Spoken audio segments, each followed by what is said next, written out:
So 3 more areas we want to hit specifically about this walk route. We've talked a lot about the people that live there, and we talked a lot about the bagels that are there.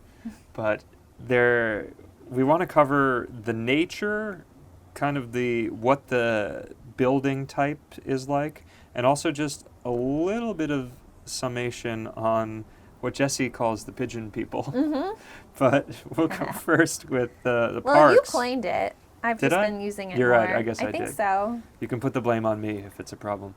I've been saying it a lot. The parks, kind of mirror and even maybe are strengthened or stronger than what we've seen in North and Central, East, West Shores. They are kind of older forests. Mm-hmm. And there's also what's called the Blue Belt, which is a watershed collection of areas in the lower third of Staten Island that are meant to be a safeguard for water drain off to keep prevent flooding from happening more regularly and keep the drinking water safe and whatnot. And between the Mount Loretto unique area and state park that exists, between Wolf's Pond Park, between the conference house area at the bottom, Clay Pits Pond Clay Park. Pits State Park, and Bloomingdale Park. Yes. There are just so many opportunities for somebody that lives down here, or for somebody that's looking to travel from another borough, doesn't want to go upstate, but wants to go see some nature. Yeah. So many opportunities to get out in the wild. I'd say particularly the Clay Pits Pond and Mount Loretto unique area were very good with spaces to hike and motor on foot around. And the Clay Pits Pond park actually has an equestrian area too. We saw no actual horses, but we saw many signs of horse activity. Signs made by humans and signs made in the form of droppings by horse. Yeah.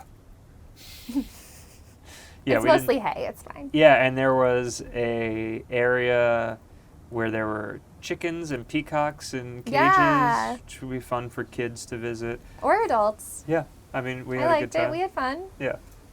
So that was nice. And Wolf's Pond Park as well, I really enjoyed a lot.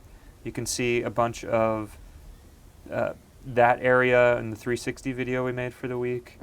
It has an area for migratory birds. It has some deep forest area, and it is readily accessible by car. Yeah, and near the conference house too. And you can be right down at the bottom tip of the South Shore, and there's a bunch of old buildings that were part of. It's called the conference house because there was a conference during the Revolutionary War, after the Battle of Long Island.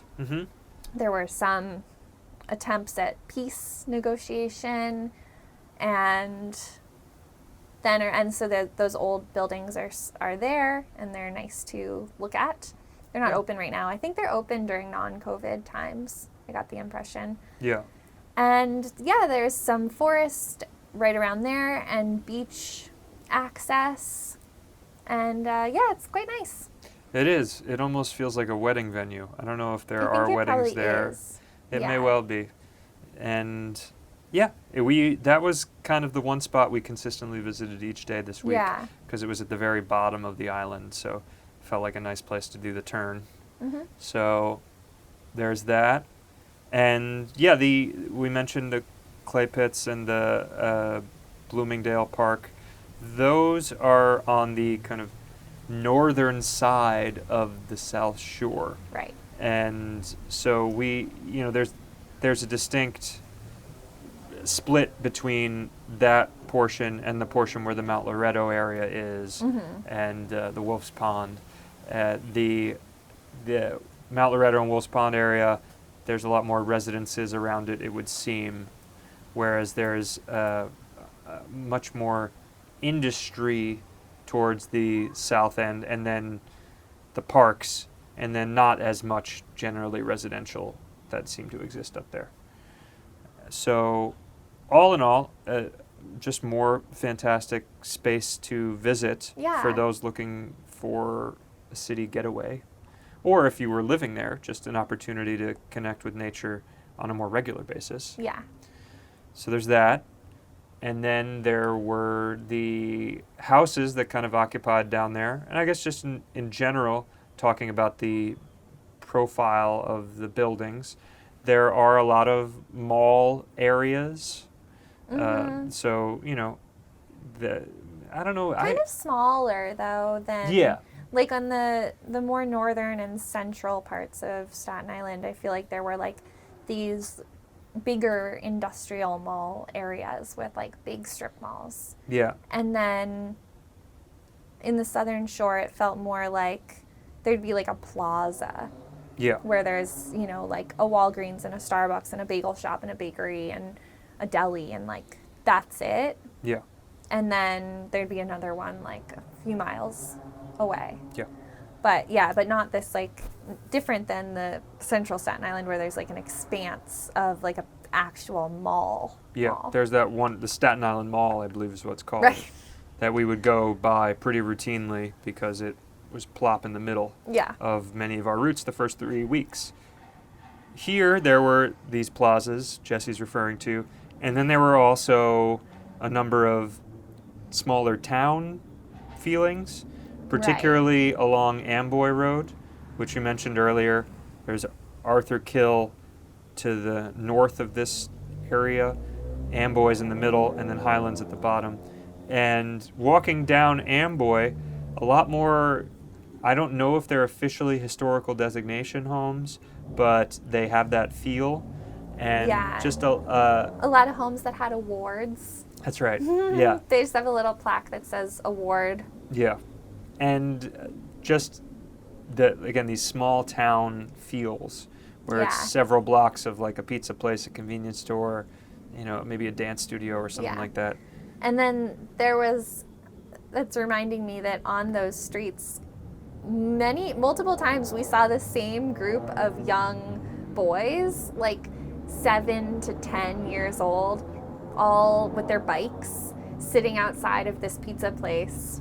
And we must have just happened to be walking by like right at the end of school time, whatever school time means these days.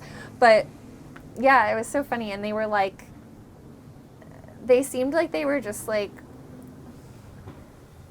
copies of adults, like small version copies of adults. Right. The way they were talking, the one kid was talking about like, oh yeah, I'm gonna go in and get soda. I know the owner in here, you know. I need the energy. And like the other kids just seemed to like, yeah, I get, like, sure, yeah, go get yours. Like no one questioned that.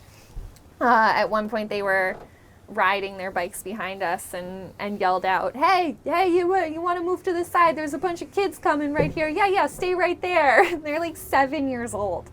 Like, okay. Yeah. Yeah, they were. It was funny they were a little to crew. witness that. Yeah. And so I think that leads us pretty well into the Pigeon People. Yeah, so what we're calling the Pigeon People is these groups of mostly elderly Italian men that set up in the parking lot of a park or the concrete area near the bathrooms at a beach, or mostly just in the parking lot of any given park. Sometimes like on a pier, but there'll be anywhere from like 6 to 25 men sitting in plastic chairs that they've brought, or folding chairs that they've brought, and just sitting there and like bullshitting. Yeah. We talked about the beach pigeon people in week 2, and it's our awareness of this phenomenon has only grown since then. We have seen it at least in 8 different locations. Yeah. And it is really unusual because when you see this type of activity in other parts of the city, not only does it generally involve a greater diversity of age and whatnot and gender, and there are, mind you, some instances around here where it is actually not really a lot of kids, but there is a diversity of gender. But yeah, occasionally there will be some women sitting with them too, but it's mostly old men. Yeah, and so when you see this in other neighborhoods, in addition to the diversity, there is typically an activity that's happening. People are cooking, or there's a game of, street volleyball happening, or something. Yeah, or they're eating, or they're drinking, or they're doing something. And this really seems exclusively to be a freestyle bullshit session. Yeah. Which is, we're thinking, like, why is this happening? And we think that we come to the conclusion that it is the evolution of stoop conversation back from when Staten Island received a wave of people back in the 60s. And this is people continuing that tradition in a way that, I don't know, I guess there are no stoops. I mean, I don't think wave of people from Brooklyn and Queens. Yes, yeah. Yeah, I don't know how many stoops I've seen, if any, since we've been here. Yeah, there aren't a lot of apartment buildings. Yeah. And even the houses that have it's like house stairs, which is just completely different. You're not going to sit on your stoop and like yell to the next house that's 50 yards away or whatever, Yeah. And for the places that they choose to set these things up are baffling.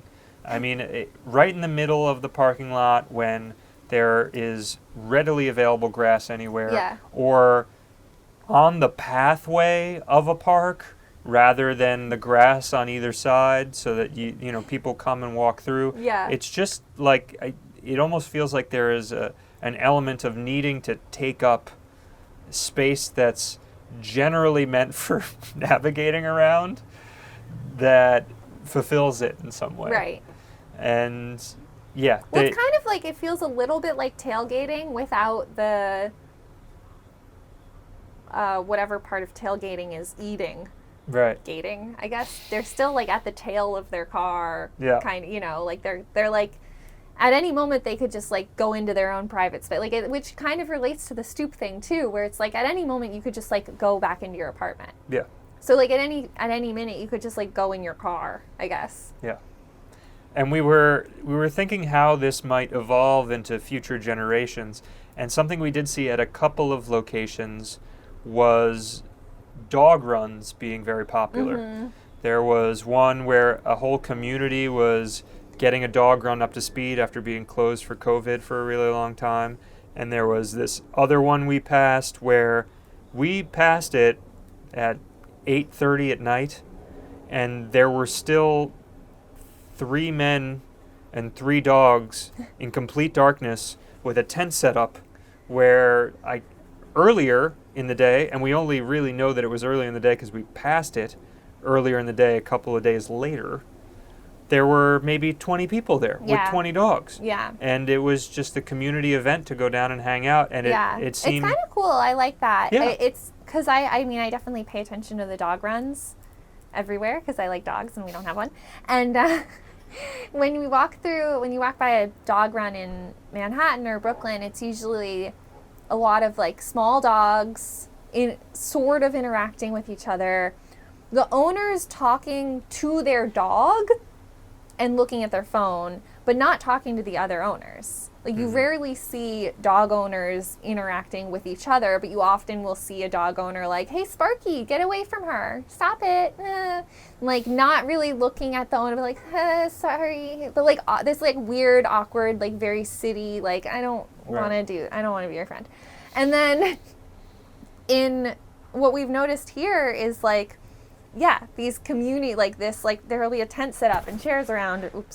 There'll be a tent set up and chairs around and people engaging with each other and like letting the dogs hang out. It's almost like, we're at like a barbecue and we've brought our kids and like they're fine. Yeah. It's also usually bigger dogs, which Yeah. makes sense. There's more space out here. But yeah, it's an interesting... I don't know what sparks that. Yeah. So perhaps that's the future of the Pigeon People, as we're calling them. Yeah, dog park. But yeah, as it stands, just a whole lot of bullshitting in a circle. Yeah. In the middle of a parking lot. One of the hallmarks of Staten Island. Yes.